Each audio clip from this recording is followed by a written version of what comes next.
Good evening, everyone, and welcome to episode 80 of SCOTONOMICS. Thanks very much for joining us this evening, and hello to all those people who are on Facebook, YouTube, and Twitter, and also on TikTok now.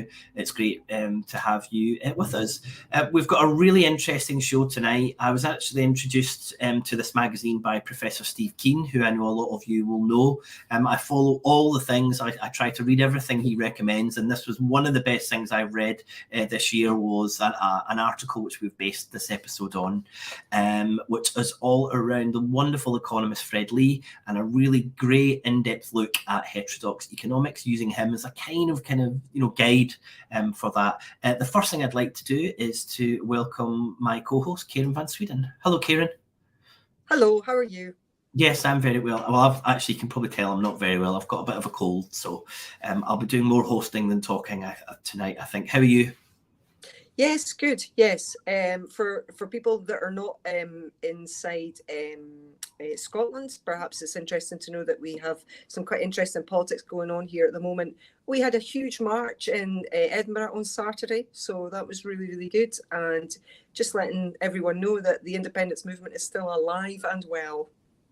Yes, it is. Yeah, and I know we've definitely got some people watching us from the States, so hello to all you as well. And the reason I'm sure people from the States, as the other people are here, they're not for me and you, Karen, unfortunately. They're here for our wonderful guests. And this week we have John joining us, who's in Florida. Hello, John. How are you doing? Hi, I'm doing excellent. Thank you so much for having me on the show, William and Karen. No, brilliant. It's great to see. We're really, really looking forward to this discussion tonight. Early afternoon for you in America. So before we get into kind of our core subject tonight, which is Fred Lee and heterodox economics, we'd like to know a little bit about you and also the magazine that you edit, Strange Matters. So do you want to give us a little bit of background to that before we get into the real meat of the conversation this evening? Absolutely. So I wear a couple of hats. In this context, I think most importantly, I'm a kind of journalist, albeit a somewhat unusual one in the sort of subjects that I pick. So I wrote this essay in my capacity as a journalist with a big interest for a long time in heterodox economics. It's an interest that I think manifests itself somewhat unusually. So I'm a literature guy. I studied comparative literature in undergraduate. I'm the literature editor at The Point, which is another magazine, not the one that I'm repping here. And I often think about like literature and philosophy and the arts as actually fundamentally connected to science and to the social sciences, and indeed to the way that we make our living in our day jobs, and the way that our society is structured, and the politics and all that. All that stuff is connected. So I've always seen it as connected. Hence why I don't feel, although I think perhaps from the outside it looks a little odd, that I'm a kind of literary journalist type doing coverage of heterodox economics schools. In fact, one of the points that I make in the essay is that, the heterodox economists who I've hung out with, so a lot of this stuff, I discovered it by hanging out with the kind of heterodox econ scene, sometimes Marxian, sometimes post-Keynesian, sometimes people who are into MMT in New York City for many years when I lived there. And one of the things that you discover when you're operating in those circles is that these people are very much like a bohemian avant-garde. It's very much like hanging out around poets or musicians, except that instead of their art form being words or tunes, it's theories and models of how the economy around us works. And it turns out that the dissident schools, the kind of underground, has some of the most interesting ideas and oftentimes the most repressed within the academic discipline, which is why they often act like bohemian outsiders, because they are institutionally. And that's something that we'll probably talk about. So that's kind of the for me. Now, in terms of the place where I publish this, I'm very, very lucky and honored to be a worker, owner, and co-editor at this really exciting magazine called Strange Matters, which I started with some of my friends, and you can see its Twitter handle right here, and this is my Twitter handle over there. Strange Matters does not just do economics. We're actually unconventional thinking across economics, politics, and culture, and we're trying to kind of escape from a lot of the received dogmas that like left-wing intellectual types have kind of received from the past, and try to break through to new paradigms of thought, because the basic idea is that we have these enormous crises in front of us in the 21st century: climate change, the question of the future of the internet, the question of the geopolitical, reconfiguration of the world so that it's not colonialist and imperialist, and all these other huge reconfiguration of our culture in order to embrace new ideas of everything from like gender to international relations to a global philosophical and literary canon, and all these other kinds of different questions, right, that we don't have answers to. They're either too technical or just too unexplored, for any one person to come up with. So the total solution to. So obviously what we need is a space where we can come together across lines of difference in order to kind of like, share our experience, share our knowledge, and eventually grope our way towards some useful understanding. Our philosophy in applies to everything, but within our economics coverage, it means that we publish people from all the different heterodox schools. So we're not just strictly publishing like Marxians or post-Keynesians or institutionalists or ecological economists. We try to publish all of them. Including like somewhat little known schools like the capital S power people, for example, and other groups like that, MMTers, for example. And we want them to kind of like build up an understanding of the tools that we can use as social movements to basically like change the world. So that's the pitch for the magazine. And if you like the kind of thing that you're hearing and you want to support more of it, and you're able to, you can subscribe. Our subscription start at $5, and I think that it would be it's the kind of thing that like not a lot of people are doing, which is why we started the magazine. Oh, and also I should mention we're a workers cooperative. We're a cooperative of all our editors. So that's the pitch on me. Okay. Fantastic. Yeah, well, that's quite a good introduction to heterodox economics, I think, because what you're saying is that there's an awareness that no one has the answers to everything. So you need to not just look across the discipline, but outside the discipline and pull everything in to help you come up with ideas. I think that's what heterodox economics does. I think that's the exact opposite of what orthodox economics does, which is not only to say we know the answers, but it's also to say, and this is a kind of universal law that you can't even argue with. Don't argue with gravity, mate. That's it. There's nothing you can do about it. So they're completely opposite in that perspective, aren't they? Well, before we get into that in lots of detail, my kind of opening question to you was, why have so few people heard of Fred Lee, who is clearly an incredibly intelligent, sophisticated, dynamic economist? He passed away in 2014, I think.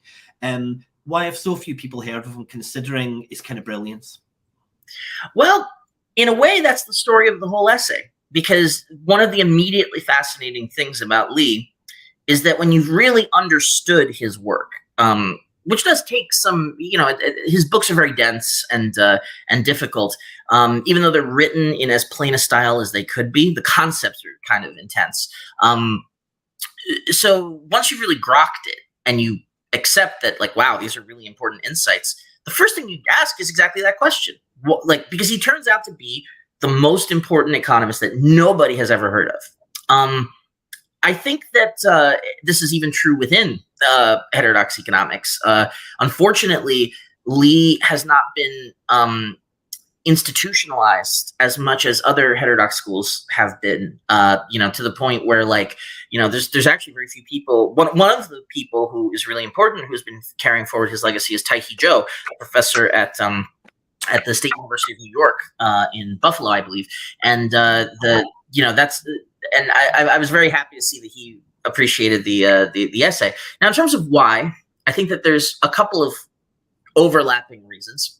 One of them is something that Lee actually documented, right? Which is in his his most famous book, which is really not that famous at all, but is the one that people will have heard of if they know anything about heterodox economics, which is his history of heterodox economics, which is pretty much the definitive history, and demonstrates, I think, to a kind of nauseating degree. Like, it's really quite incredible how he just lists case after case after case that, the current orthodoxy in the discipline, which the technical term for them is the neoclassical school, but it's basically the people who you'll find at 99% of econ departments, as the department chairs and as the people in control of the journals.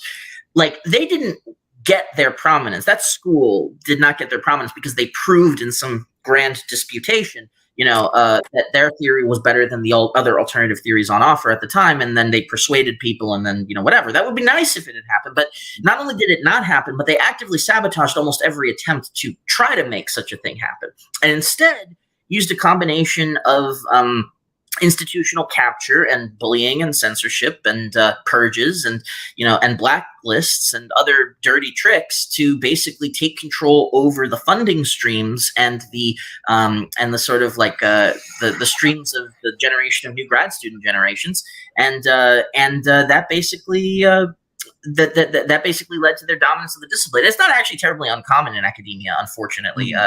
This sort of thing actually does happen across different disciplines, but the dictatorship of the neoclassicals over economics is a particularly egregious case of this sort of like vicious political economy of the university, leading to not this grand diversity of freedom of inquiry and academic freedom, but quite to the contrary, to, there's one school whose methodology and orthodoxy is the only one that's even acknowledged to exist, and if you were to try to self-organize a challenge, you'll be crushed. So that's why that's the story that Fred tells in his history of heterodox economics, isn't it? Just this kind of continuous purging and stymieing of any kind of even intellectual conversation or debate, but it's much more institutionalized, isn't it, when he talks about how heterodox economists were stopped taking positions and getting in and getting onto boards that review papers, and it's a real detailed kind of map of how that took place. Is it just the States he covers, or is it kind of a global purging of the heterodoxy? So it's interesting. He splits his attention between the US and the UK. So obviously it's still not global, but it's enough of it covers basically Anglo-America. And because of, I would argue because of US imperialism, that story is actually quite decisive for the rest of the world as well, because the personnel of economics departments across the world, including the developing world, anywhere that kind of like had like Western influence, would generally be people who kind of traveled to the US or the UK, studied economics there, and then came back to start departments and stuff like that. So I do think that it's an important chunk of the history. But yeah, he focuses on the US and the UK, and they rig it differently in each country. So I get into this in a footnote, and Lee gets into it at length in the book.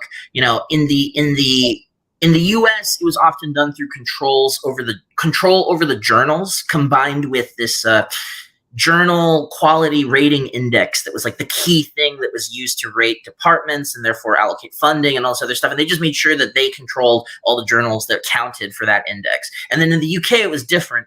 There was this research quality assessment exercise. I'm butchering it, but it's this kind of quasi-governmental thing that y'all have where it's administered by the universities but overseen by the government, and it's like and it's the research quality assessment thing that also basically, like, depending on those ratings, departments are rated and then funding is allocated. So they stuffed those committees with their people in the UK's case.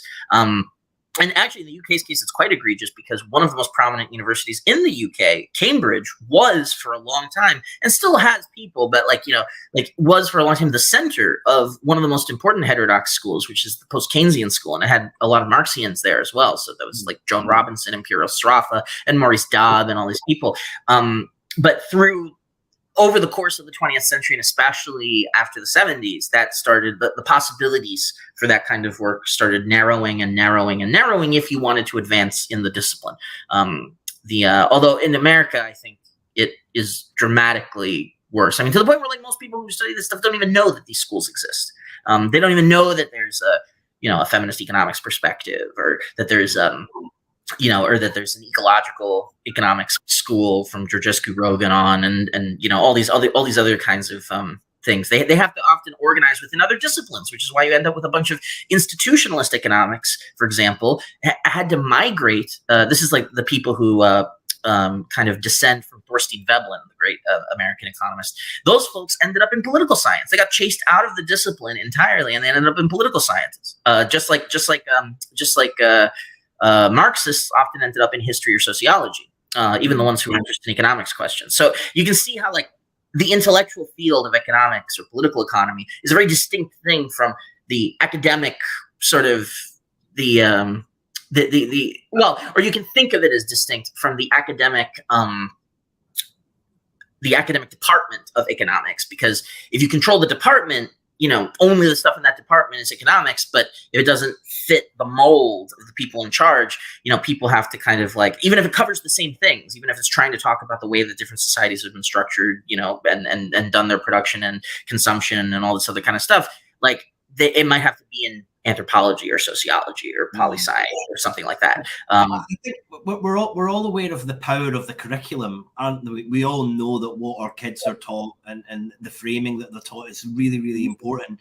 And you would hope that at university it changes, because everyone's open to a much wider breadth of knowledge and experience. And I remember I interviewed our former First Minister of Scotland, Alex Salmond, who went to was an economics student in St Andrews in the 70s. And he said he would leave one lecture, and then the following week he'd go in, he'd been with a Ricardian economist, and then he would have an hour with a Marxist economist, and then he would have a neoclassical, and then he would have a New Keynesian economist, and then he would be with a Schumpeter economist. And you know, I'd studied economics in Dundee University about 25 years later. We had none of that variety. There was a supply and demand curve, and that's where it was. And I can just remember thinking, in a relatively short period of time, we'd really regressed in the breadth of the economic discipline that was taught to students. And I thought that was such a shame. And I never really thought until I read your article that goes into it in such depth, that this wasn't just happening in St Andrews and Dundee or in Cambridge. It was happening kind of globally. And as you said, Fred Lee concentrates mainly on Europe, on the UK and the US. But this is something that was kind of happening globally, wasn't it? We were removing all of these kind of dissenting voices that didn't agree that the market was the best way to allocate these resources, and that nothing else really had an impact. Is that why Lee was someone who was speaking out against that so powerfully that no one has heard of him, because he was just not trying to speak the language that the rest of the profession was understanding? It's that, I think, but that only goes so far, because there's many heterodox people around. I think that the other reason is that a lot of heterodox schools will pick at a particular thing that neoclassical economics gets wrong and attack that particular thing.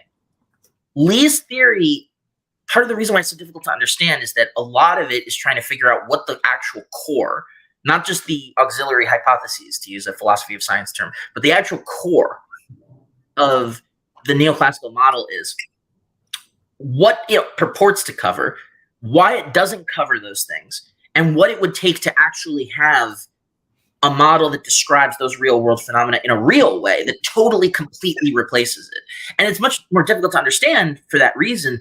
But the upshot is that it does, it does, once you do the work of like figuring out what Lee is on about, it does basically create, I think, a very viable candidate for the germ of a complete alternative to mainstream economics, a complete an alternative that describes just as wide a range of phenomena as the orthodoxy claims, but does so in a more realistic manner, and in a manner kind of unclouded by some of the dogmatism that we inherit from the lingering vestigial elements, even within the heterodox schools, the lingering vestigial elements of kind of neoclassical type thinking. That's what he claimed anyway, and I think that he's largely correct, although it's only the germ of that. It's the basic framework, but a lot of it still has to be kind of fleshed out by further research. Yeah, I loved your article. It answered a lot of questions for me, you know, about the suppression of the heterodox school. I thought it was really important for people to understand how that had happened, because that's obviously been a question that both me and William have been curious about. How did this happen? You know, like William is talking about our previous First Minister, his experience, which is quite different. What really endeared me to Fred Lee as well was his inherent massive curiosity and his wide reading, and he wants to know, you know, everything. He's a bit, I'm a bit like that, you know, I want to know everything.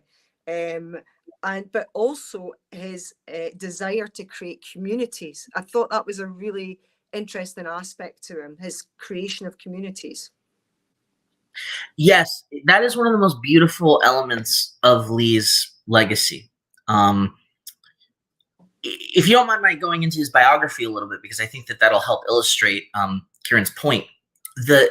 So Lee was born in upstate New York to a kind of left-wing activist family. On his mother's side, actually, there's a UK connection here, because on his mother's side, the grandfather was part of the ILP, the Independent Labour Party, back when it was still independent of the Labour Party proper. Now it's a pressure group within it, the party of George Orwell and several other major independent left-wingers. But then on the father's side, the father was a labor lawyer who was very closely associated with the New Deal.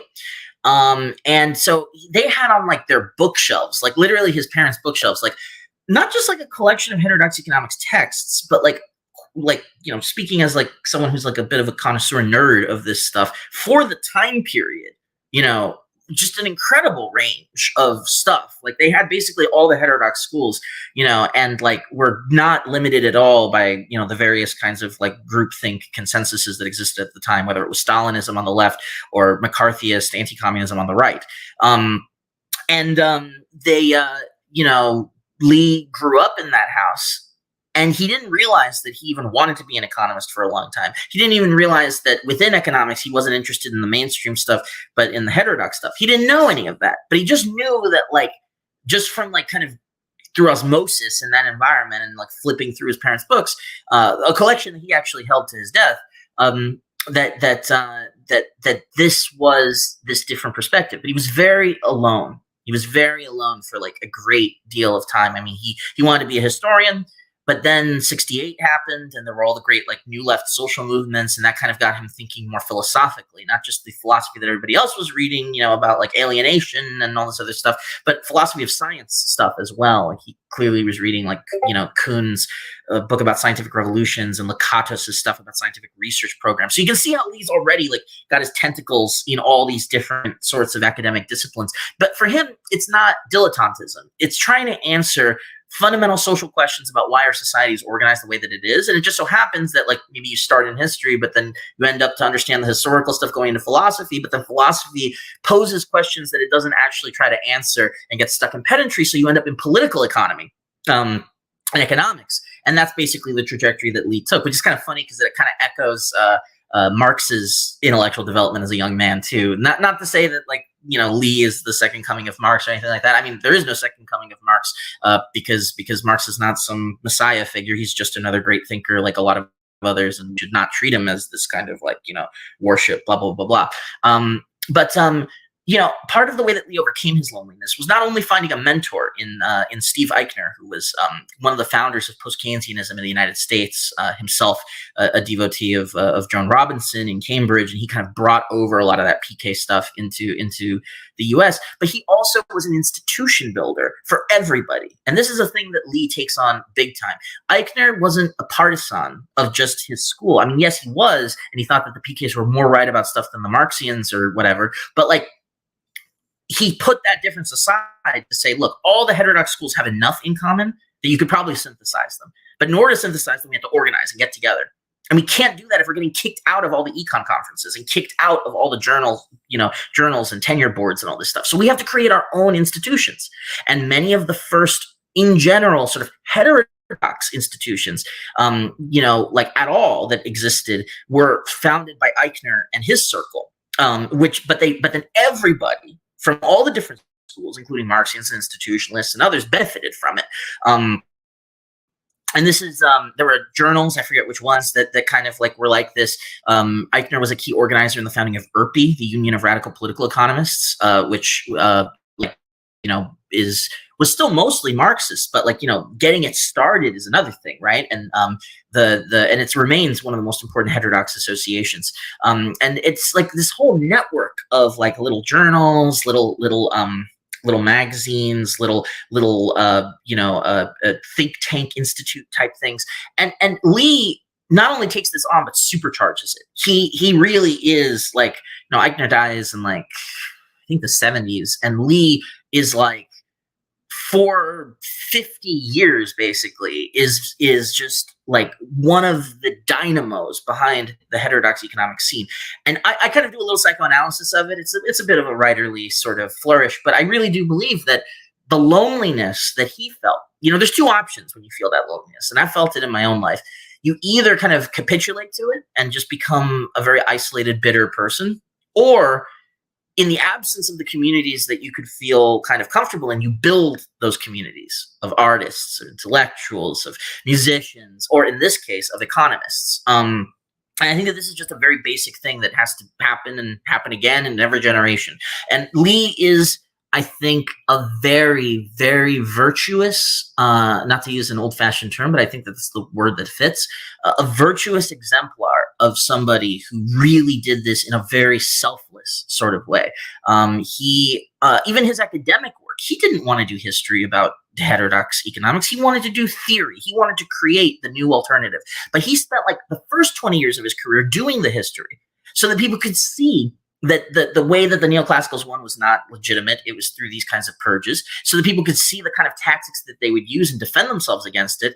I mean, he even has in the heterodox history book an alternative rating system for rating departments that apparently has been like partly implemented in some of the heterodox circles and actually got people jobs. Like this is work that he's doing for others. And actually one of the things that inspired me to write the essay, which I kind of didn't want to write in some ways, because it's like, oh my God, I'm going to have to explain all these different things because the lay reader is otherwise not going to follow me. But it has to be for the lay reader because I don't want to just be writing for people who are already area experts. But it's like, okay, so it's like Lee said in an interview with Irpi, actually, at the end of his life, something to the effect of like, people came up to him at conferences, they like, oh my God, your history book helped me get a job, blah, blah, blah, blah. He's like, okay, what are you going to do for me though? Because I spent 20 years doing this work that I didn't want to do so that we could, and I don't even know, this was at the end of his life. He was sick with whatever he was sick with that got him in the end. And which I should know, but I can't recall off the top of my head. And he felt the clock ticking because he felt like his final book wasn't going to get done, and that was the masterpiece. And it was like, and he ended up mostly getting it done. So thankfully, it's not a super incomplete work at all. But like, he didn't know whether it was going to get done, so he was very bitter because it's like, well, I spent all this time doing this work for others, but who's going to do that work for me? And unfortunately, very few people did. With the exception of people like Tahi Zhou, who are very few, like nobody took on Lee's legacy and kind of like did for him what he did for so many other economists, which is like promote why his work is important. And I wanted to do that work for him because nobody else had on that scale for a lay audience. And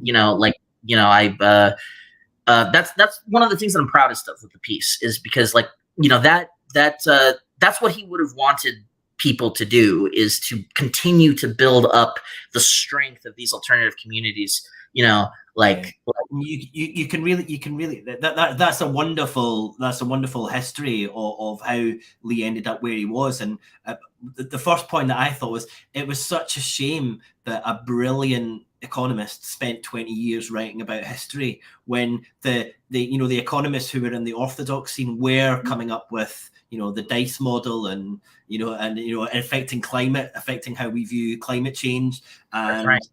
And the market. And we had one of our best economists, one of the best heterodox economists, doing something that wasn't furthering the advancement of the science of economics. So it was really, really sad. Actually, I watched Fred Lee's last lecture to students, and you can see that, as with a lot of lectures, but the passion of advancing the science was so powerful when he was speaking to students, and he knew that he was close to the end, and he was saying to them all, you can't just do this without using mathematical formulas and a whole, you can't do this. It's not enough just to say it's not it doesn't work. You have to start proving it, and you have to speak to them. And the final thing that I remember from his lecture is he says, a lot of people say you've got to be twice as smart to be a heterodox economist. But you've actually got to be 3 times as smart, because you have to understand the orthodoxy. You have to then understand what's wrong with it. And then you have to propose something that works. And he said that is so much effort compared to just getting out some textbooks and regurgitating what's in the textbooks. You know, so really powerful comments I think he was still giving across to the students. Well, it's funny because my friends often joke that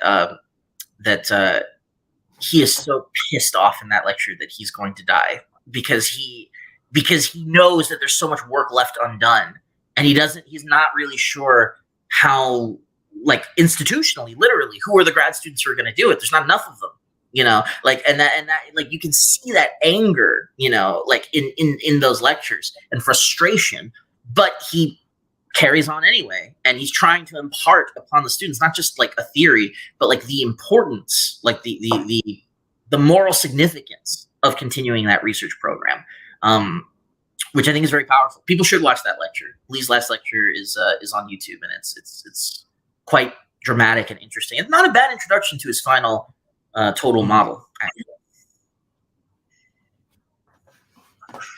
Disturbed. Sorry, Karen, we just lost you at the start there. Do you want to say that again? Yeah, I wanted to also comment on the section you were talking about at, was it Rutger University, where there was some quite severe, it seemed to me some quite severe bullying went on towards the heterodoxy there. And it was Fred Lee's mentor, I think Eichner, who actually ended up dying quite young at 50 years old. And, you know, I had the sense that he was really up against it while he was there. Oh yeah, I mean,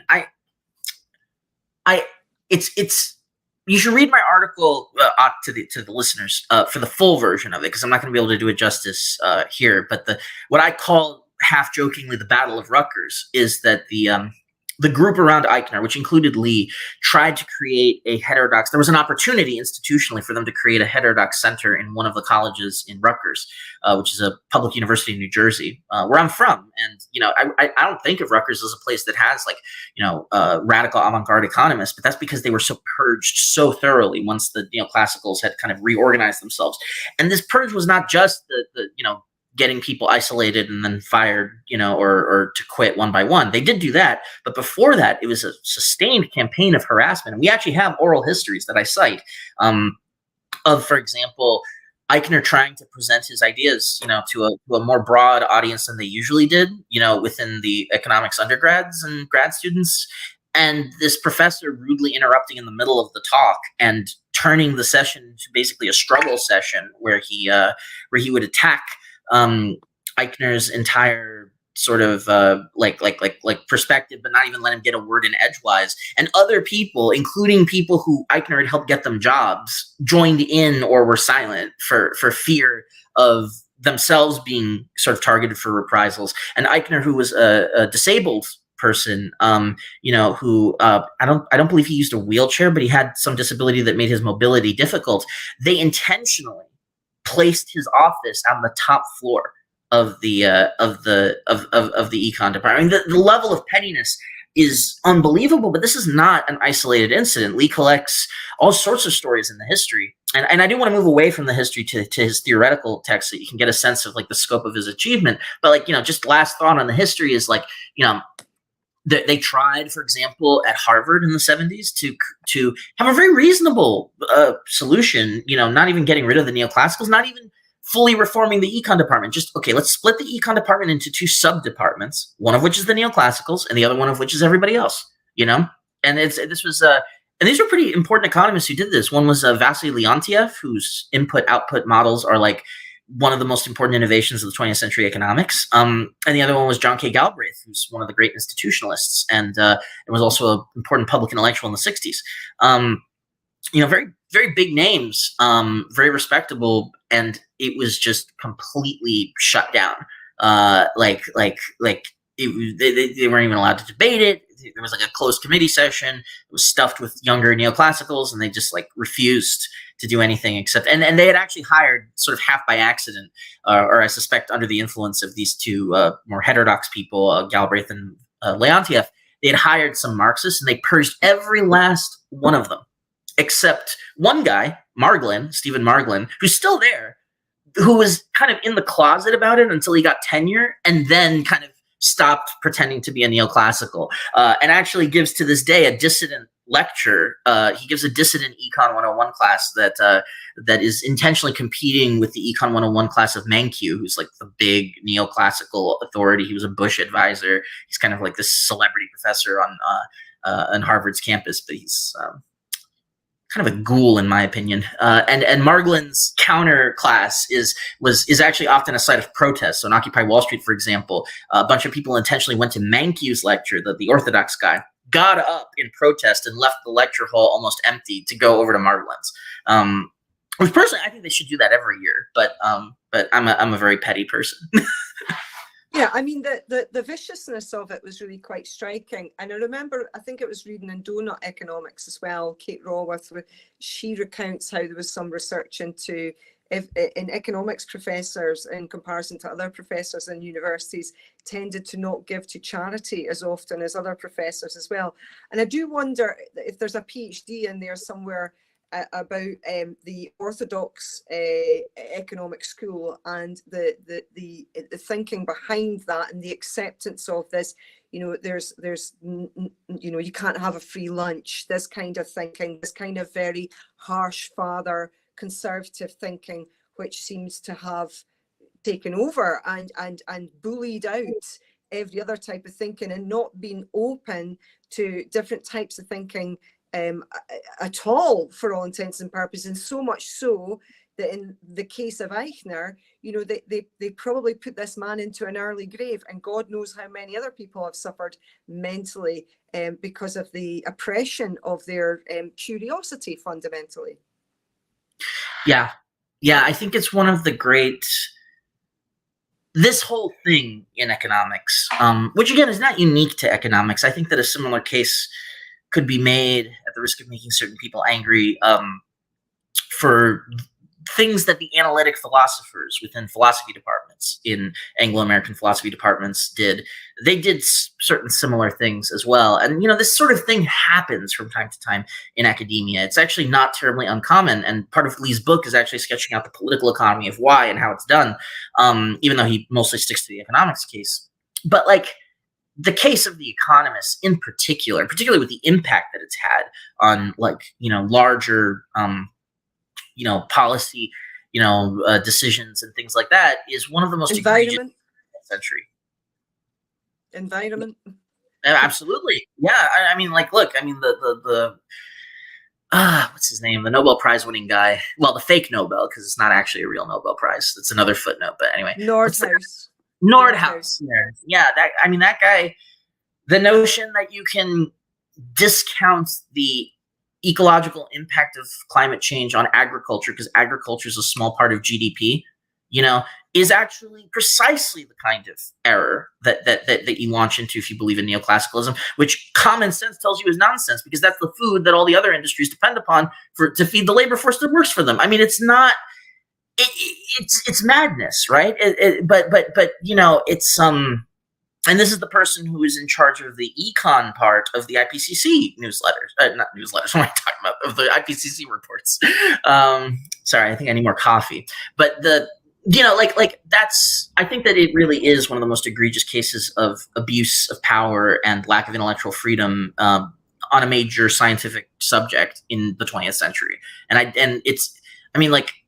Frankly, neoclassical economics is to Western capitalism what Lysenkoism is to Soviet biology. I mean, it really, and I know these sound like strong statements, but I think that getting into some of Lee's theories will kind of give you a sense of what backs that up. That's a very intense thing to say, but once you kind of see the depths of how wrong the neoclassical model is, you just kind of are like, oh my God, how does anyone believe this? Well, let's do that then, John. Let's try briefly to do that in two parts. The first one is to briefly explain the problems that Lee identifies with the neoclassical models. and then we'll talk about his kind of alternative, and the main areas that he frames. So firstly, the problems, and then secondly, what he says as being the not the solutions, but the different lens to view the economy. Yeah. Let me think, because this is literally like 10,000 words in my thing. So I'm trying to figure out what the best approach is to make it very concise. So I think I will get into the problems and then the positive model. Do you mind if I do something first, briefly, which is like a 30-second pitch for the kind of global overview of like what's at stake in league? Like, the picture of economics that we inherit, and it kind of does what you want, I think, but like, it's a little broader than just that. Like, the picture of economics that we inherit from the neoclassicals is a picture where we're basically a bunch of atomized individuals who are buying cheap and selling dear to each other in these what are basically barter exchanges disguised by money, where there's a group of scarce resources out there in the economy. How do they get into the economy? Doesn't really matter. There's a production function and that accounts for it. But the key thing is that they're to be allocated, and they're allocated optimally when basically we are engaging in rational economic behavior, which is maximizing our marginal utility, which ends up boiling down to what for them is a supposed relationship between supply, demand, and prices, where changes in prices change automatically. Like, we respond to a price change, and that automatically causes either a consumption decision or a production or supply decision, depending on whether we choose as individuals to be consumers or producers, which is also totally flexible and semi-automatic. There are perhaps imperfections that are introduced by things like monopoly or government action or other things that don't fit the perfect kind of equilibrium generating behaviors of these rigid functional relationships between supply, demand, and prices. But you can account for those imperfections, and generally it'll tend towards that nice equilibrium. The picture that Lee paints is basically completely different. It's a picture of the economy where, first of all, there aren't just like these atomized agents. There are the agents that we actually see, which is the firms that people work for and the people who have to work for those firms in order to survive, because that they use their wages to pay for their rent and their food and all this other stuff. And the firms are trying to get revenue because that's how they survive. That's how they perpetuate themselves and are able to kind of reproduce their activity over time. There's the state and the banks, which inject money into the economy, which circulates and then is received back, and all these other kinds of things. So you end up with this kind of picture of the way that things actually work. But the upshot of it is that when you actually look at that, bit by bit by bit, the theses that come out are quite radical. So, for example, Lee very forcibly just articulates that there is no law-like relationship between price and quantity, which is a technical way of saying that there is no law-like relationship between supply and demand, as defined by neoclassical economics, and prices. You can say that you can still talk about supply and demand. Supply is kind of whatever's upstream of you in your supply chain, and demand is whatever's downstream of you. And they are related in some way, but the specific relationship where we're automatically responding to price changes doesn't work like that. Prices are doing something completely different. They're a markup over cost that firms set in order to acquire the resources that they need in order to perpetuate themselves and their activity in the first instance. And then afterwards, you can set them more strategically based on whatever goals you have that are kind of higher order goals beyond survival. And the economy is not these atomized agents trading, like trade or exchange, or to use an Austrian term for it, catalectics. That doesn't really exist. Not in the way that they say it does, where what we're basically fundamentally doing is trading. Instead, what really is happening is production, but production isn't just one firm producing things and then, that's it, or some aggregate, thing that you can describe with a macro index and that's it.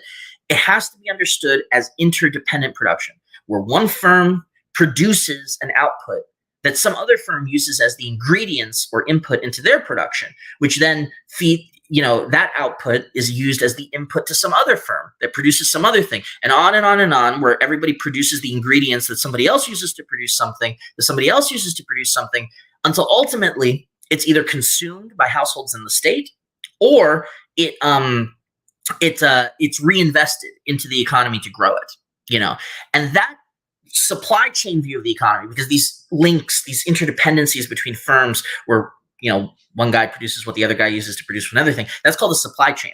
That supply chain view of the economy, which is my term for it, not Lee's, but can be seen, you can use that to describe a national or international economy as a closed circuit, in the manner that I just described. Similarly, if you add MMT ideas as a module on top of this theory, which Lee basically does, I think your viewers are already pretty familiar with that story. It's government spending and bank loans that kind of bring money into the economy. It circulates through the payment system as people pay people who pay people to pay people. It's basically the opposite flow of the supply chain flow, which is biophysical resources. And then it kind of is received back in the loan repayments or in taxes.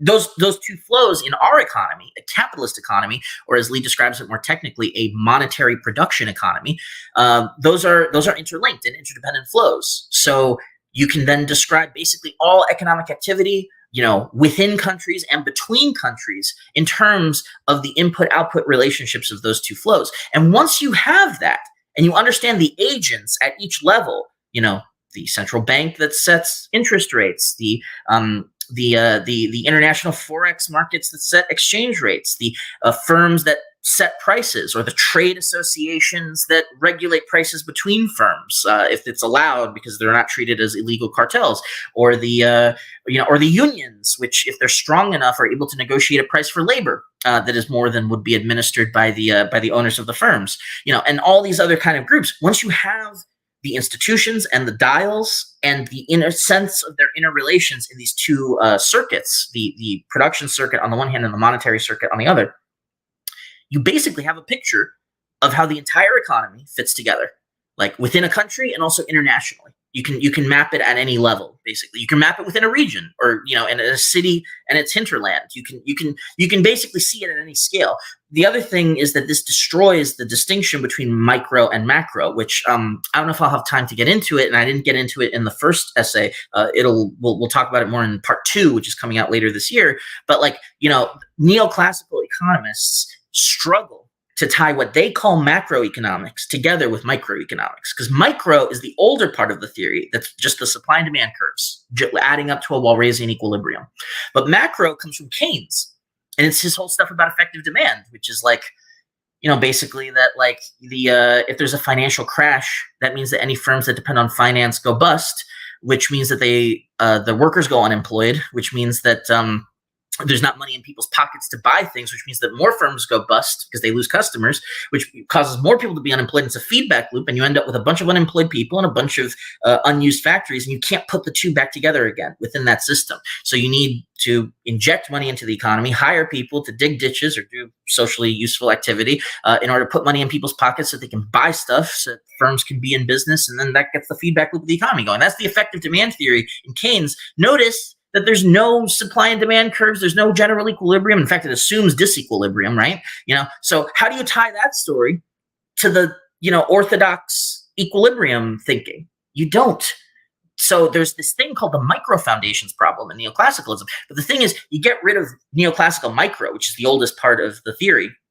They grafted Keynes onto the old theory by calling it macro and saying that the macro level works by different rules than the micro level. But you get rid of the micro stuff entirely and replace it with Lee's micro, which is rooted in these institutions. Now there's no macro-micro divide. It slots perfectly into the effective demand story because that's a supply chain view. Well, ultimately, the supply chain view validates the Keynesian effective demand view. In fact, Lee actually says Hayek is right that there is something in a capitalist economy that without anybody having the master plan, resources are allocated in a way that the economy is able to kind of coordinate.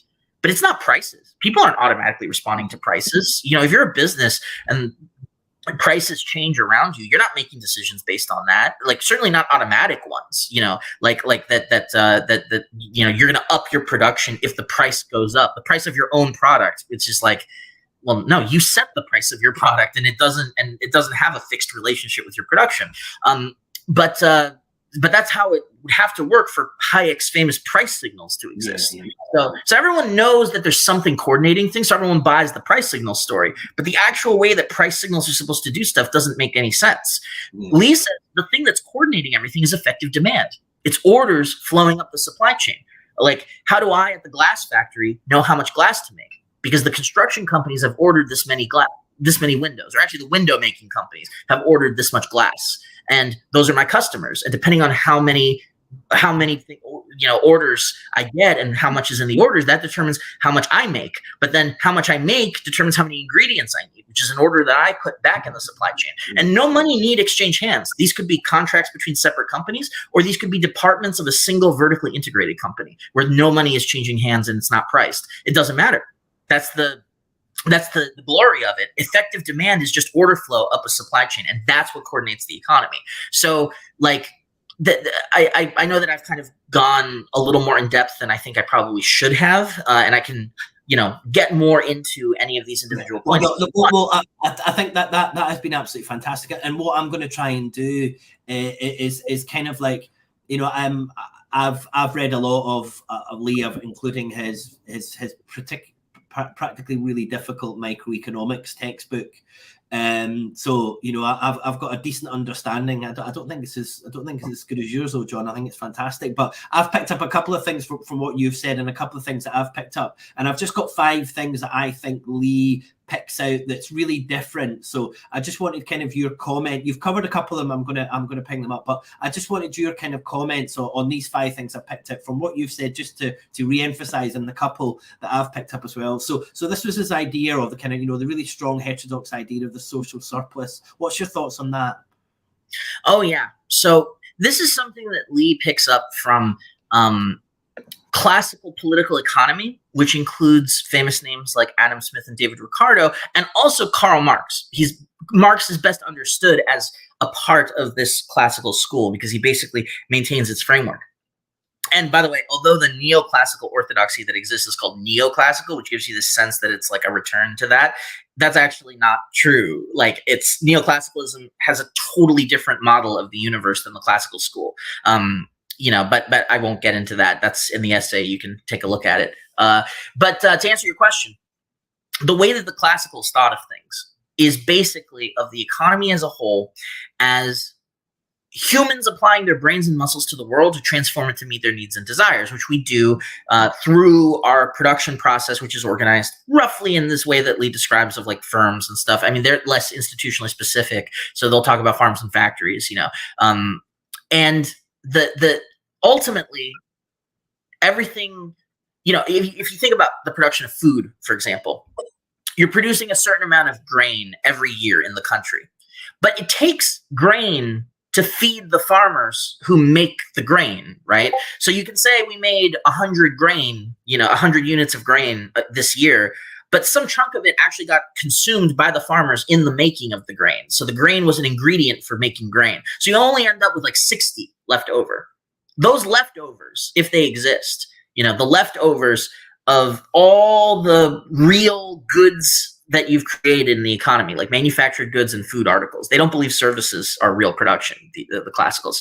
Like, all the manufactured items and all the food get, some of them get consumed in the process of their own production, but some of it is left over. And that leftover is called the surplus.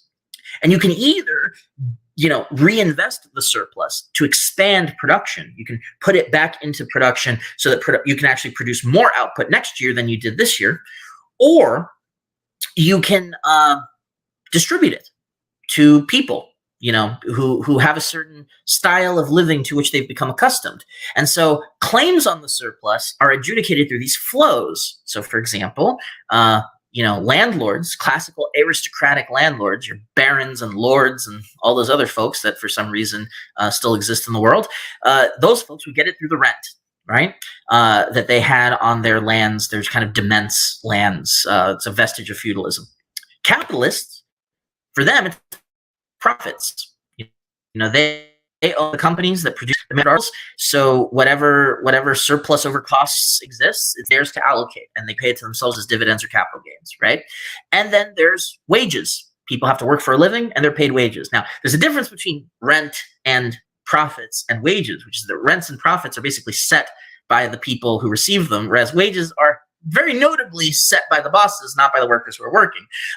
So, not all flows are made equal. And in fact, the classicals defined the social classes based on what their claims to the surplus are. So Marx talks about it as your relationship to the means of production, but you could just as easily talk about it in terms of these flows, which is how Piero Sraffa talked about it in paraphrasing David Ricardo's theory, which is like, you can distinguish the social classes by how they get their little slice of the surplus. Now, Lee, John, we've only got 5 minutes.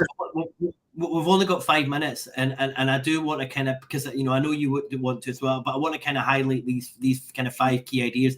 I think that's really important. And what Lee was saying was it's down to the power that you have depending on what you get of the social surplus, and this idea that we're all equally powerful and we've all got the same opportunity to engage with this social surplus is nonsense. It's much more down about power and agency.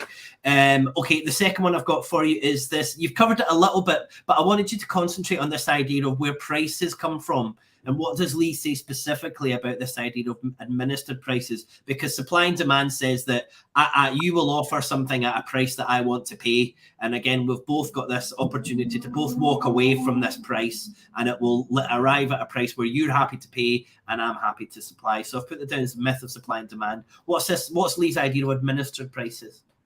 That's right. So for Lee, rather than prices being set automatically through this higgling and bargaining process, which is what Alfred Marshall calls it, one of the key neoclassical theorists, or through tâtonnement, which is what Walras calls it, this process of negotiation between buyers and sellers that eventually arrives at the single price that was the equilibrium price. Instead of that, which, do you negotiate with your supermarket? That's not how it works, right? Like, instead, for Lee, all prices are administered, which means kind of 2 things at the same time. So historically, administered prices is a theory by people like Gardner Means and the Oxford Economics Research Group in the UK, who basically looked at the economy and said, the vast majority of these prices they're not being received by market, prices don't happen because the market determines it and then people have to accept it. Firms are setting the prices, right, as a markup over their costs. So that's the original administered price theory, is that it's administered specifically as a cost plus markup. Now, there are probably prices in the economy that are not set as cost plus markups. Like particularly something like an interest rate or an exchange rate or asset pricing. And actually, Lee never figured out. He never had the time to get into how those prices are set. But he had a meta insight, which is the key to the beginning of wisdom in figuring it out, which is that no matter what the pricing procedure is, which may be cost plus or it may be something else, but the key thing is that it's people who set prices, not vast market forces. And they set prices according to strategic imperatives, to strategic visions that they have, which then give them priorities, which then they set the prices according to them as part of that strategy, which can vary, and for which there is no kind of optimum inherently, and which is not determined deterministically by outside forces of any sort, much less a single variable like the price that they receive from the market. Well, that's silly, right? They're the ones setting the price. So if, as this is Steve Mann, my co-editor's paraphrase of it in his wonderful essay Notes Towards the Theory of Inflation, which other folks, if you're interested in this and like what the upshot of Lee's theory is, that's a great essay to read as well. But so it's people who set prices, not market forces, and all prices are administered. That's Lee's basic thing. So then if that's the case, then the research program is clear. You have to go and ask people, why did you set the price the way that you did? What are the factors that you took into account? You have to go and observe them ethnographically or journalistically and actually figure out what the pricing procedure is, what the institution tells you. There's no law that tells you. Fantastic. Yeah. I think this leads really well into the I don't think we'll have time to cover the kind of role in prices within this process, but Lee talks about this idea of going concern, not just of the term that we might know of a business, but I think that's probably more important, but also as an economy. So briefly, what's your understanding of the importance of this idea as a people working as a going concern, and that's what businesses and people and countries do, not this idea of profit maximizing. Can you give us that? Yeah, I'm not going to be able to do justice to it because it's a complex argument. But the very short version is, well, it's 2 bits. So what's a going concern? That's just a fancy way. It's a term from 19th century accounting that Veblen takes up, and then Lee gets it through Veblen. And it just means that a firm is trying to survive for as long as possible, right? It's an aspirationally immortal entity that has requirements that it uses. To maintain its production, it has to meet its costs. It meets those costs by generating revenue that has to be at least those costs, if not more. So it sets a price that's a markup over the total cost, and is trying to then continue as a going concern for as long as possible. Now, if that sounds like an organism that eats in order to sustain its metabolism, right? That's actually not a bad analogy. That's a very good, it may even just be the same thing, except that like one is biological and the other one's economic. But the math basically is the same in terms of like the input-output math. So that's one thing. Now, in terms of why they're not profit maximizers, well, what is a profit maximizer? Theoretically, and it's interesting because this is a vice of both neoclassicalism and Marxism. There's at least Marxism in the sense of the economic model that's in Das Kapital. There's this sense in which firms automatically strive to maximize profits, and it has to do in neoclassicalism with the marginal utility stuff and the equilibrium stuff, and it has to do in Marxism with the reverse, the relative surplus value story. And that's, I know, technical language. I can't really get into the details, but yeah, I get into it in my essay. Unfortunately, this notion of them as automatic maximizers, it kind of simplifies the firm into this function that is just trying to like get as much of this output as possible, which you know what it is, which is like the maximum possible profit, the optimal profit. Leah's basic argument is there is no such thing. Like even firms, people will say we're trying to maximize shareholder value, but what does that actually mean operationally? You can't actually know what the optimum profit will be. All that there is like the range of strategies that are visible to you, and you might be missing some, right? Like Rumsfeld's famous unknown unknowns, right? And then you have the history of people who have tried to undertake those, and then you basically try it yourself. A strategy that worked before or for somebody else may not work for you, or may not work for you right now under these conditions. There might have been a strategy that you didn't even look at that could have produced technically more profit, blah, blah, blah, blah. So on a fundamental kind of probabilistic level, because Lee is a big aficionado of Keynes's idea of radical uncertainty, he thinks that it's impossible to optimize in this way. And that the pretension to optimize is mostly a rhetoric that you use in order to justify a decision that you already wanted to take within the kind of intra-firm politics. Instead, what people do is that they have these strategies, and then the only measure for whether the strategy works is whether the firm is able to continue as a going concern. That's the real kind of, and grow perhaps, and that's basically the only measure that there is. So that's his anti-optimization argument. The other element of it is that once the survival constraint is the only real hard constraint, because if you don't survive, then you can't continue operations. But once you meet it, there's no single dictated strategy, because profit maximization, the upshot of that theory is firms have to do this, because if they don't, they're not optimizing profit, right? And that's the way that those theories are constructed. Yeah. So for Lee, it's like, okay, once you've met your survival constraints, it's kind of like moving up Maslow's hierarchy of needs. That's my analogy, not Lee's, but it's this kind of similar idea. And once you've basically met your survival constraints, you've got some breathing room, right? And now you have a surplus. Now you can make decisions. And you might choose, for example, to subsidize a product line that's not profitable with one that is, in order to expand your market share there. And that cuts profit in the short term. You might reinvest in R&D to try to develop totally new product lines. That also cuts into profits in the short term. And you can say, well, in the long term, it maximizes. Well, how do you know that it maximizes it? You don't know. You're making a bet under conditions of uncertainty, and you have no idea what the optimum is. There may be no optimum. There might be equally profitable routes in totally different directions. You don't know. Nobody knows. So you're so right. There's so much to unpick within that area. What I really picked up from that was the role of pricing, and the orthodoxy says that there's this kind of dynamic as you said at the start, this kind of bartering and toing and froing around prices, and it's continuously changing, and the firm is reacting to all these signals from the market, and vice versa. And if you've run a business, the thing that you want above everything else is stable prices, because that's how you build your business to stay as a going concern. So it completely revolutionized my view of prices as this thing that's just incredibly stable, and it's all about stability, and being a business person, you're thinking that it's all about being dynamic and risky, and it's actually the opposite when you look at firms and also the economy as a whole. And I thought his perception of that was absolutely fantastic. The two other things that I've got, which we won't have time to go, so I just want you very quick, if you agree with these are two good ones to finish. You mentioned this kind of interdependencies in economy, which I think is really, really important. No laws, all about the relationships and interdependencies, I think is really important.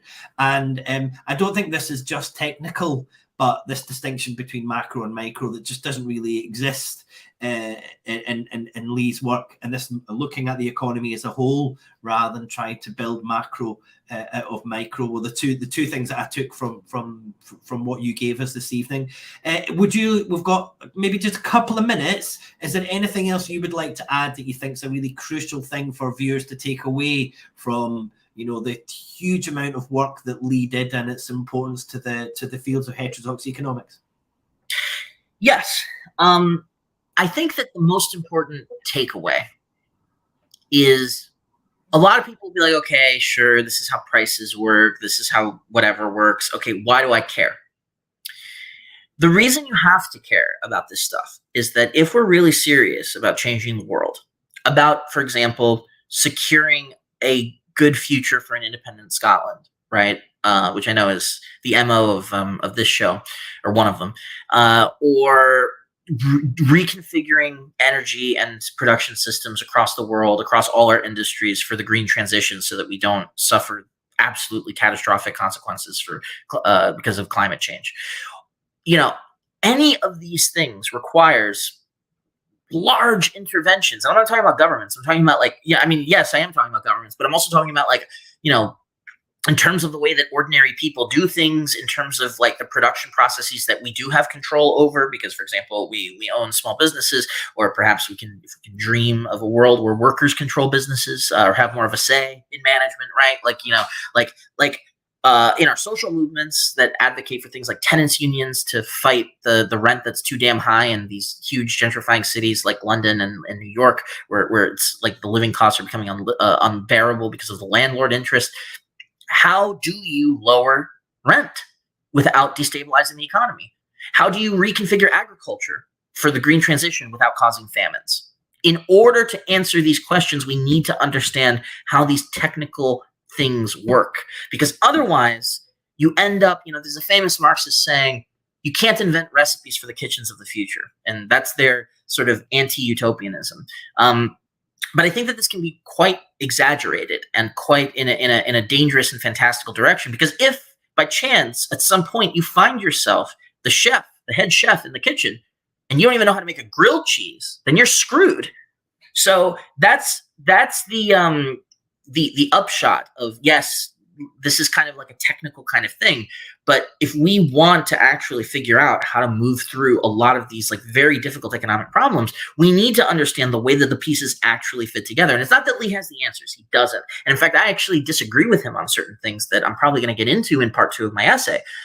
But he generated enough of the framework that we can use as a general framework to understand how the pieces fit together. For example, getting totally rid of neoclassical micro and replacing it with something more empirical, so that now there's no need for this micro-macro distinction. That was a huge achievement, because it means that now we can look at the economy on any scale, and the same rules basically apply. And it's not rules, it's interactions between different agents constrained by institutions and by each other's behavior. That's incredible. We can do things now that we couldn't do before we had that. But it's not enough to just treat Lee as a dogma. It's okay, there's a whole bunch of questions that we now have to ask. We have to ask, how does this particular industry work versus that particular industry that's strategic for our goals, because it's green agroecology, or it's semiconductors or whatever. how do we what should social movements be demanding? Like what are the problems that are emerging in social movements that perhaps economics hasn't even processed, that we then have to like develop models for, of those relevant sectors, those relevant areas, those relevant country case studies, for example. Like, this is all work that has to still be done. And I think that like social movements are very, very good at raising awareness and at growing out political arms that allow like for advocacy and allow for sometimes even for transformation. But you end up with social movements that, for example, get into power or become very influential upon the powerful. And then it's like, well, what do we do? And because we don't have a framework as a community by which to debate these questions, we often don't develop even proposals that we can then like discuss amongst ourselves. And then we end up kind of flailing, or worse, we just kind of draw on whatever's available. And what's available has been developed by people who are not serious, who are not up to the task of developing the kind of theories that we need.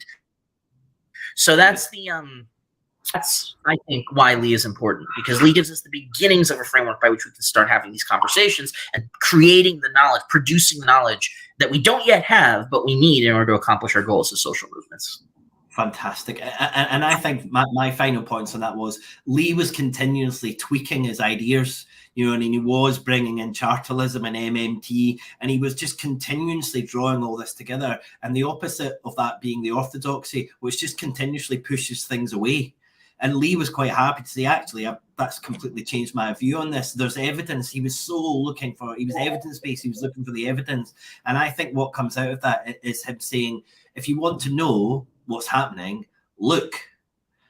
And that seemed to be a really powerful point for me. It's like, look and understand and then suggest, rather than saying, well, this is what the textbook would say would happen. So I do think what he's created is really, really useful, but also his approach to study being much more across disciplines was really important as well.